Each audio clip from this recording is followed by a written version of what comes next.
বিশেষ ঘোষণা, অনির্দিষ্টকালের জন্য আমাদের যমুনার ফিউচার পার্ক সহ বাংলাদেশের সকল মোবাইল মার্কেট বন্ধের ঘোষণা। সূত্র মোবাইল ক্লাব। এই যে দাবিটা, এইটা শুধুমাত্র মোবাইলের দোকানদারদের না, এই দাবিটা শুধুমাত্র মোবাইলের ব্যবসায়ীদের না, এই দাবিটা আমার আপনার আমাদের সবার, বাংলাদেশের সকল মানুষের দাবি এটা।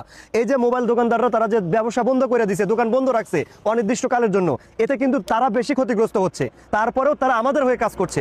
বিশ্বাস করেন ভাই, এইটা গভীরভাবে আপনি একটাবার চিন্তা করে দেখেন। এই যে মোবাইলের দোকানদারেরা যে দোকান বন্ধ রাখছে, যমুনার ফিউচার পার্কের মতো একটা প্রতিষ্ঠান বন্ধ রাখছে, একটা দুইটা টাকা লস যাচ্ছে না প্রতিদিন, তারপরেও তারা বন্ধ ঘোষণা করছে শুধুমাত্র আমার আপনার একটু মঙ্গলের কথা চিন্তা কইরা। মোবাইলের ব্যাট বসাইছে আপনার 55 থেকে 58%, এখানে দোকানদারেরা দিতে চাচ্ছে 15% সর্বোচ্চ, তারা ভ্যাট বসাইছে 50% প্লাস। তো একটা মোবাইল যখন 50% প্লাস ভ্যাট বসবে, তখন আমার আপনার সেই মোবাইলটা কত টাকাতে কিনতে হবে একবার চিন্তা করে দেখেন। এখন বর্তমানে আইফোন সবার হাতে হাতে, 1 থেকে 1.5 লক্ষ টাকা হলে আইফোন কেনা যায়, কিন্তু তখন আপনার আইফোন কিনতে হবে 2.5 থেকে 3 লক্ষ টাকা বা 4.5 লক্ষ টাকা। তো এটা আপনি সম্ভব? এটা আমার পক্ষে সম্ভব? ভাই, এই স্বাধীন দেশে কবে যে আমরা স্বাধীনতা পাবো এইটাই বুঝতে পারি না। এই যে মোবাইল ক্লাব বিশেষ ঘোষণা দিয়েছে অনির্দিষ্টকালের জন্য একেবারে মোবাইল দোকান বন্ধ, এটা ভাই, এটা আমার আপনারও, এই দাবিটা আমার আপনার সকলের, যে কারণে আমাদেরও আওয়াজ তোলা উচিত।